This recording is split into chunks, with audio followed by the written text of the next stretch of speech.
Okay, so this is movement in and out of cells. This is the name of the chapter, but this is actually the chapter Diffusion and Osmosis in your O-level syllabus. Okay, let's start. Key definition. Diffusion, the net movement of molecules and ions from a region of higher concentration to a region of lower concentration down the concentration gradient as a result of their random movement. What does this mean? First of all, I need to explain you what is the meaning of concentration. Concentration is actually the amount of substances in a given area. Say for example the area of the volume or area of this container and this container are same. Say for example a specific particle, this container have 1, 2, 3, 4, 5, 6, 7, 8, 9, 10, 11, 12, 13, 14, 15, 16, 17, 18, 19, 20. 20 particles. Okay, and this container have 1, 2, 3. 3 particles. Okay. Okay, so in the same area, this container have 20 particles and this container have only 3. So this portion is more concentrated than this portion. Okay, so this is less concentrated. Well, basically concentration is like this, the amount of substance in a given area or volume. So now that we have understood what is the meaning of concentration, we need to understand what is the meaning of concentration gradient. Okay, so basically gradient is the steepness of a slope. Say this is a road. Okay, fine. Let me explain you using this diagram.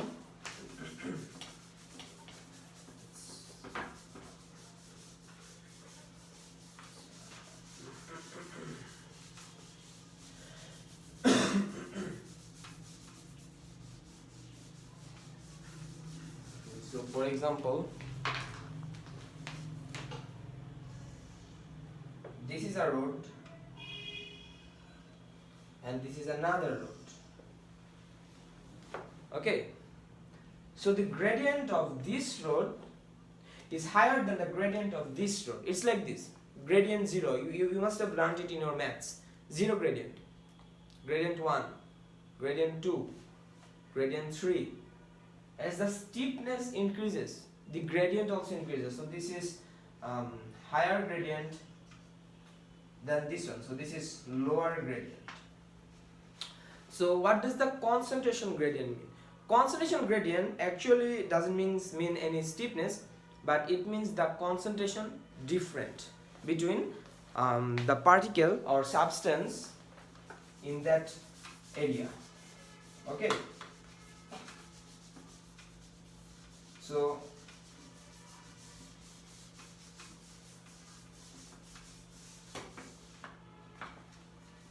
basically just understand this. As you go through the chapter, you will understand more. So what is the meaning of diffusion? Diffusion is the net movement of molecules and ions, okay, from a region of higher concentrated area to a region of lower concentrated area. So if the molecules or ions migrate from a higher concentrated area to a lower concentrated area down the concentration gradient, you know concentration gradient is down because it is going from higher to lower, so it is going down. Okay, so it's like this, from higher concentrated area to lower concentrated area, so it is down the gradient. Okay, the concentration gradient. As a result of their random movement, now they do not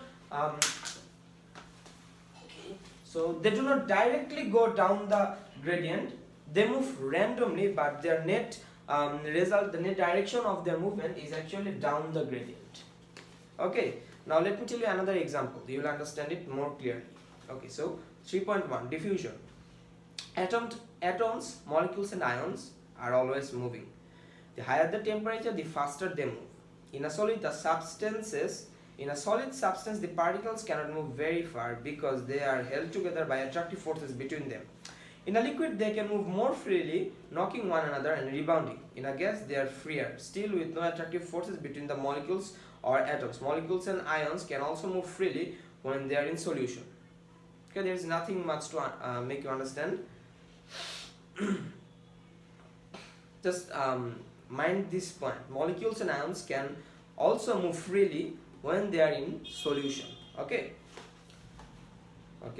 So what is solution? A solution is actually where solvent and solute are mixed together. A solvent plus solute makes a solution. Now, when they can move freely, particles tend to spread themselves out as evenly they can. Okay, so this is actually a natural phenomenon. The particles will always try to spread evenly. Okay, you can see it in your daily lives. This happens with gases, solutions and mixtures of liquids, but not in solids because solids cannot move.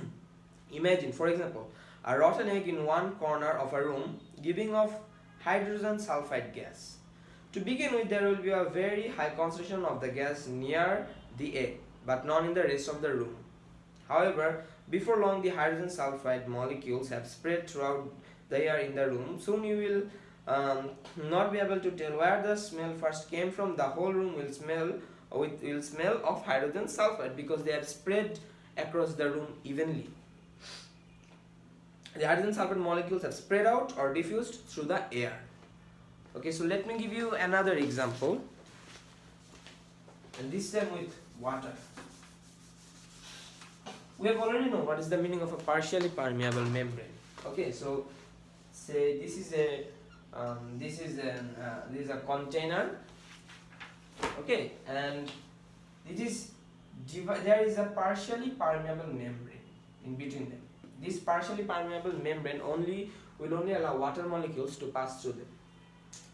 Say for example, instantly or initially, the water level was this much in this part of the container and this much in this part of the container. So here the water is in higher concentration state than this part. So this is in lower concentration state. Naturally, we will know that this water from the higher part will go to the lower part, so that if at the end they are evenly spread. Okay, this is a natural phenomenon which we know, but the main theory which we can derive from it is that molecules or substances or ions move from higher concentrated area to an area of lower concentrated. This does not happen that this water from this part will travel to this part, but water from this part will travel to this part. Okay, this is actually a natural phenomenon.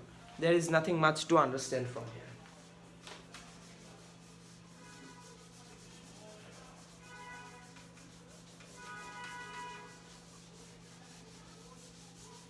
Diffusion and living organisms.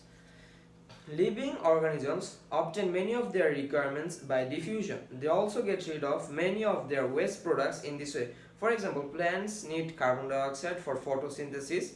This diffuses from the air into the leaves through the stomata. It does this because there is a lower concentration of carbon dioxide inside the leaf as the cells are using it up. Outside the leaf, in the air, there is a higher concentration. Okay, just like the example in water. It moves from higher concentration in the environment to lower concentration in the leaves. Okay. Carbon dioxide molecules therefore diffuses into the leaf down this concentration gradient. Oxygen, which is a waste product of photosynthesis, diffuses out in the same way. There is a higher concentration of oxygen inside the leaf because it is being made there. Oxygen therefore diffuses out through the stomata into the air. There is nothing much for you to understand here, or for me to make you guys understand. Diffusion is also important in gas exchange for respiration in plants and animals. Cell membrane are freely permeable to oxygen and carbon dioxide, so these can easily diffuse in or and out of cells. Some of the products of digestion are absorbed from the ileum of mammals by diffusion, and we have already seen that flowering plants are use diffusion to attract pollinators like bees and wasps. This is actually the example. This is actually the first page of the book. Okay, if you read it, you will understand. There is nothing much to make you understand. And here that you have seen the digestion of absorbed from ileum by diffusion. When I will make you understand the chapter of digestion, you will understand it fully. Okay.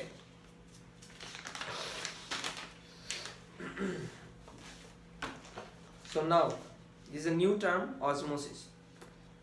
This term is actually not new. This is also diffusion, but the diffusion of water molecules. If water molecule diffuses, it is called osmosis. Okay, let us read. Water is one of the most important compounds in living organism. It can make up around 80% of some organism's body. It has many functions, including acting as solvent for many different substances. For example, substances are transported around the body, dissolved in water in blood plasma. There is not much for me to make you guys understand, only that what is the meaning of solvent. So solvent is basically a substance in which we can dissolve solutes to produce a solution. Okay. Every cell in an organism's body has water inside it and outside it. Various substances are dissolved in this water, and their concentration may be different inside and outside the cells. Okay. This creates concentration gradient down which water and solutes will diffuse if they are able to pass through the membrane. Very easy. It's easiest to think about this if we consider a simple situation involving just one solute. Okay.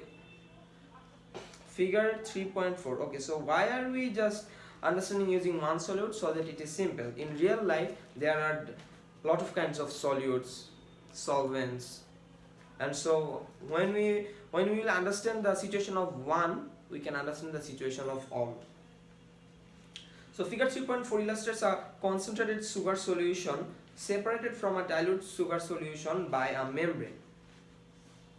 Okay, this is the partially permeable membrane. The sugar molecules, they cannot pass, but the water molecules, they can pass through. You can see it in the diagram. Okay. The membranes has holes or pores. So pores are another name of holes. Okay. In which are small. The pores are small. An example of membrane like this is whisking tube. Okay. Water molecules are also very small. Each one is made of 2 hydrogen atom and 1 oxygen atom. Sugar molecules are many times larger than this. In whisking tubing, the holes are big enough to let the water molecules through, but not the sugar molecules. Whisking tubing is called a partially permeable membrane because it will let some molecules but not others. Okay, you understood this, right? There is nothing to explain actually. There is a higher concentration of sugar molecules on the right hand side of the membrane in figure 3.4 and a lower concentration on the left hand side. If the membrane was not there, the sugar molecules would diffuse from the concentrated solution into the dilute one until they were evenly spread out. But this cannot happen because the partially permeable membrane doesn't allow the sugar molecules to pass through them. This is because the pores of the membrane are smaller than the sugar molecules. Okay. However, they cannot do this because the pores in the membrane are too small for them to get through. There is also a concentration gradient for the water molecules. On the left hand side of the membrane, there is a high concentration of water molecules. On the right hand side, the concentration of water molecules is lower because a lot of space is taken up by sugar molecules. Because there are more water molecules on the left hand side at any one moment, more of them will hit a hole in the membrane and move through the other side, then will go the other way.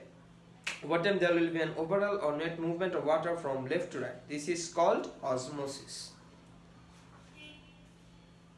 you can see that osmosis is really just a kind of diffusion. It is the diffusion of water molecules in a situation where the water molecules but not the in a situation where the water molecules but not the solute molecules can pass through the membrane.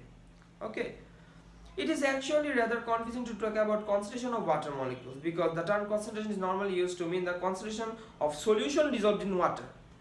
Okay, concentration is usually said if the solutes are dissolved in the water. Okay, it is much better to use a different term. Instead, we say that a dilute solution has a high water potential. A concentrated solution has a low water potential. If the solution is concentrated, so solution, we know that it is a mixture of solvent plus solute, and the solvent is water. If the solvent is water, a high concentrated solution means that the amount of solutes are more, so the amount of water molecules are less. So actually the concentration of water molecules are less, but the concentration of solutes are more. So we say that the potential of water molecules are less and the concentration of the solutes are more. So solute concentration usually goes with solutes and water potential goes with water. And in a dilute solution where the concentration of water is higher but the concentration of solutes is lower, we say that in a dilute solution the concentration of solute is lower but the water potential is higher. It is better to use the term water potential with water, okay, in biology. So there is nothing much for you to understand actually.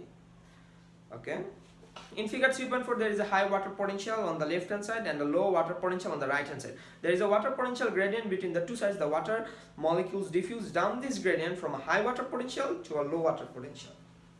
So osmosis, the definition of osmosis: the diffusion of water molecules from region of higher water potential to a region of lower water potential through a partially permeable membrane down the water potential gradient. Okay, but you do not have to include this, but if you want you can. Okay, so cell membranes. Cell membranes behave very much like Viscin tube. As you have noticed that Viscin tube lets some molecules pass through them but doesn't let the other molecules pass through them. The cell membrane also does this, but some molecules like water can pass through the cell membrane, but some molecules like sugars cannot pass through the cell membranes. Okay, so cell membranes behave very much like Viscin tube. They let some substances pass through them but not others. They are partially permeable membranes. There is always cytoplasm on one side of any cell membrane. Cytoplasm is a solution of proteins and other substances in water. We have noticed the cytoplasm, we already learned that cytoplasm is inside the cell, enclosed by cell membrane. There is usually a solution on the other side of the membrane too. Inside, large animal cells are surrounded by tissue fluid. What is tissue fluid? We'll understand it in later chapters. Okay.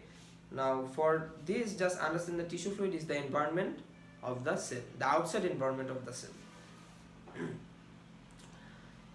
In the soil, the roots of plants are often surrounded by a film of water. Okay, so cell membranes often separate two different solutions, the cytoplasm and the solution around the cell. If the solutions are of different concentration, then osmosis will occur as there is a concentration gradient or a difference in concentration. Okay, now osmosis and animal cells. Figure 3.5 illustrates an animal cell in pure water. The cytoplasm inside the cell is fairly concentrated solution. Yes, this is a fact. Okay, there is nothing to understand. The proteins and many other substances dissolved in it are too large to get through the cell membrane. Water molecules though can get through. If you compare the situation with figure 3.4, you will see that they are similar. The dilute solution in figure 3.4 and the pure water in figure 3.5 are separated from a concentration solution by a partially permanent membrane. In figure 3.5, the concentration solution is the cytoplasm and partially permanent membrane is the cell membrane. Therefore, osmosis will occur. Okay. Water molecules will diffuse from the dilute solution into the concentrated solution. What happens to the cell? As more and more water enters the cell, it swells. The cell membrane has to stretch as the cell gets bigger. Of course, since more water is diffusing in the cell will get enlarged, and it's like blowing up a balloon. Okay, just like blowing up a balloon, the surface of the balloon will stretch. Okay. The cell membrane had to stretch as the cell gets bigger until eventually the strain is too much and the cell bursts. Just like a balloon. If you blow up a balloon too much, the balloon will burst. Okay, and so will the cell, animal cell. But in a plant cell, this will not happen because the plant cell have cell wall, which is fairly strong. And so even if the cell takes up too much water, the cell wall acts like a wall, and so the cell cannot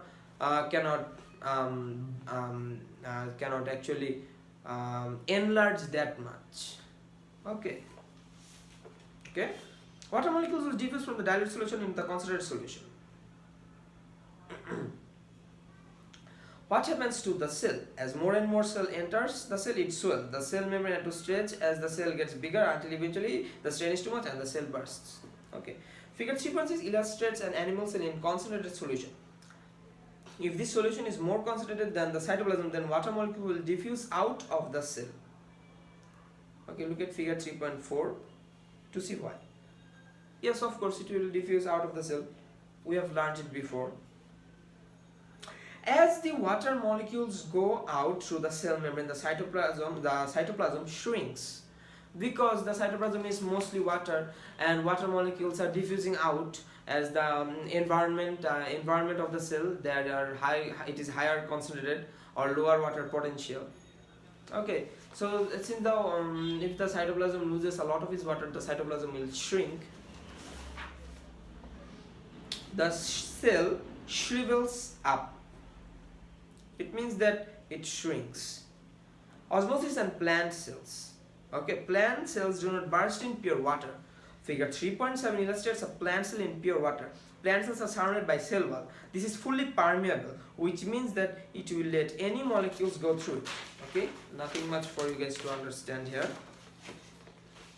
Although it is not easy to see, a plant cell also has a cell surface membrane just like an animal cell. The cell membrane is partially permeable. A plant cell in pure water will take up water by osmosis through its partially permeable cell membrane. In the same way as animal cell, as the water goes in, the cytoplasm and vacuole will swell. Swell means it will enlarge, okay, or become larger in size. However, the plant cell has a very strong cell wall around it. The cell wall is much stronger than the cell membrane and it stops the plant cell from bursting, because think of the balloon is stretchy, but if there was a hard coating around the balloon, no more we cannot blow no more air into the balloon. So it's just like this. The cell wall is so strong that it is very strong that water molecules cannot stretch the cell wall, and so no more water molecules can get in. So it saves the cell from bursting. Okay.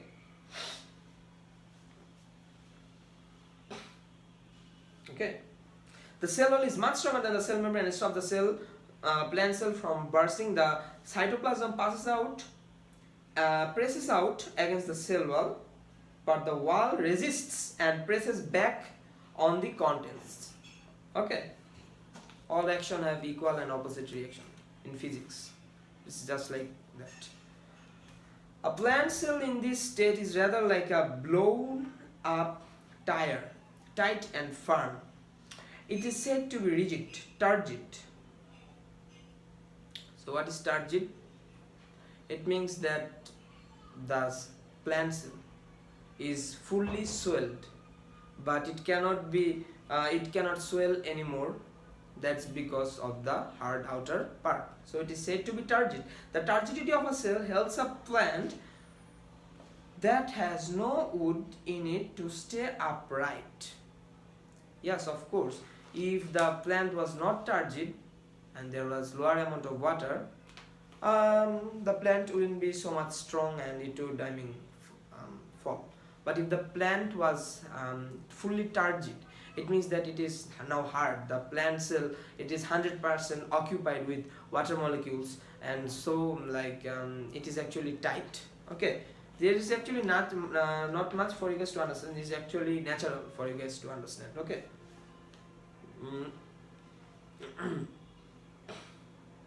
Plant cells are usually turgid.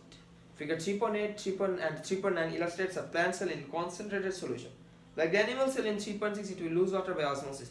The cytoplasm shrinks and stops pushing outward on the cell wall. Just like a tire, when some of the air has leaked out, the cell becomes floppy. It is said to be flaccid. Now we know what this flaccid means. Flaccid means if the cell is not that much strong and much of the water content has diffused out, so the cell will not be as much strong as before. It will be soft, and this state is called flaccid. Okay, if the cells in a plant become flaccid, the plant loses its firmness and begins to wilt. Of course, if the solution is very concentrated, then a lot of water will diffuse out of the cell. Yes, the cytoplasm and vacuole go on shrinking. The cell wall, though, is too stiff to be able to shrink much, because, as I said, the cell wall is very much tough. By tough I mean hard, and you know, hard things do not change its shape that much easily. Okay. As the cytoplasm shrinks further and further into the center of the cell wall gets left behind. The cell membrane surrounding cytoplasm tears away from the cell wall. Okay, it's just like this. If this is the cell wall, and the cell membrane keeps shrinking and shrinking, but the cell wall do not shrink, the cell membrane usually naturally tears off the cell wall. Okay, but before that they were attached. Okay, a cell like this is said to be plasmolysed. This does not normally happen because the plant cells are not usually surrounded by a very concentrated solutions. However, you can make cells become plasmolysed if you do activity 3.4. Plasmolysis usually kills a plant cell because the cell membrane is damaged and it tears away from the cell wall. Okay, so a cell is said to be plasmolysed if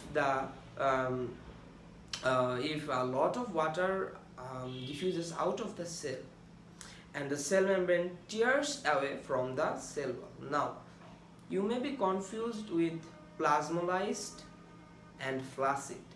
Flaccid is when the cell lost a lot of water, but the cell membrane is still attached to the cell wall. And so if it is placed in a dilute solution again, the cell will survive. But if the cell is plasmolysed, the cell membrane tears away from the cell wall, and so the plant cell dies. Active transport. There are many occasions when cells need to take in substances which are only present in small quantities around them. Root hair cells in plants, for example, take in nitrate ions from the soil. Very often the concentration of nitrate ions inside the root hair cell is higher than the concentration of the soil. The diffusion gradient for the nitrate ions is out of the root hair and into the soil. But the plant needs out of the soil into the root hair. But this cannot happen because from the soil to the root hair, the diffusion gradient is against. There is a diffusion. There is a need to be against the diffusion gradient. The diffusion gradient is like this. So like from lower to higher. Okay. Despite this, the root hair cells are still able to take nitrate ions in. They do this by a process called active transport. Okay, so what is the meaning of active transport?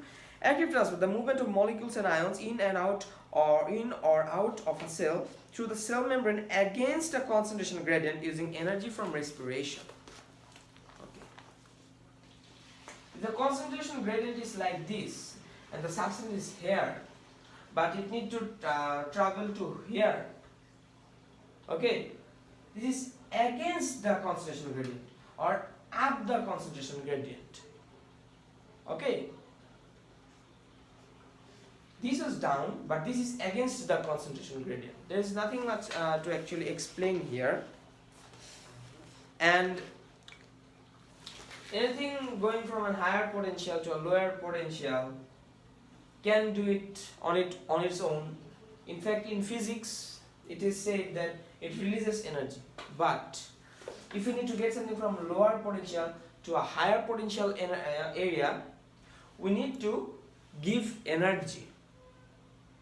Okay, so in this situation in biology, the energy comes from respiration. Okay, the process of respiration will be explained later on in the later chapters.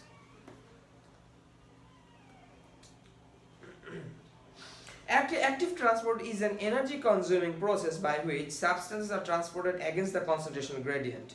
The energy is provided by respiration in the cells. Now you understand why you need the energy, because it is going from lower potential area to a higher potential area. It needs energy to go to the higher potential area. Okay, you have also learned in physics, so you can use it in biology too. In the energy is provided by respiration in the cell. In cell membrane of root hair cells are specialized transport proteins. These proteins pick up nitrogen ions from outside the cell and then change shape in such a way that they push nitrogen ions through the cell membrane and into the cytoplasm of the cell. So this active transport against the gradient does not happen on its own. Think about like this, a transporter is needed to transport this substance from the lower concentrated area to an area of higher concentrated area using energy. So in the cell, this transporter is a protein. So that's why it is called a transport protein. Detail about how this transport protein works to take the cell from the lower concentrated area to the area of higher concentrated area, you will learn this in your A levels. Okay. So how do they do this? Simply put, look at this diagram. Okay, the molecules, the transport protein is opened, the molecules enters. When this area is closed, the molecules is in the middle of the transport protein, and then when this area opens, the molecules gets in, but this process needs energy. Okay, just like a gate, the gate opens and energy is used to bring the nitrate to the gate closes, so the molecule cannot diffuse out, and then the gate opens on the other side, so the molecule has only one way, and that is inside the cell. This process needs energy. Okay, in the cell membrane of the root hair cells are specialized transport proteins. These proteins pick up nitrates from the outside cell and then change shape in such a way that they push nitrogens through the cell membrane and into the cytoplasm of the cell. As its name suggests, active transport uses energy. The energy is provided by respiration inside the root hair cells. Respiration occurs inside the cell. The organelle responsible, as we have studied earlier, is mitochondria. Energy is needed to produce the shape change in transport proteins. You can think of active transport as a process in which chemical energy that has been released from glucose is by respiration is converted into kinetic energy of molecules and ions. It is not actually converted into kinetic energy of molecules or molecules and ions, you can understand it like this. But actually the energy used to change the shape of the transporter proteins, which is used to bring the molecules from the lower potential area to the higher potential area. Okay. Most other cells can carry out active transport. In humans, small intestines, for example, glucose can be actively transported from the ileum of the intestine into the cells of the villi. In kidney tubules, glucose is actively transported out of the tubule and into the blood. Figure 3.10 shows how active transport of glucose takes place. Okay, these are actually some examples. You learn these examples, but you'll understand these examples in the later chapter. Each chapter, like in excretion, we'll learn about how the kidney does this. In digestion, we'll learn how the villi does this. Okay. I mean, how the from the ileum glucose is transported in the villi. Okay, in the next chapters we will learn this.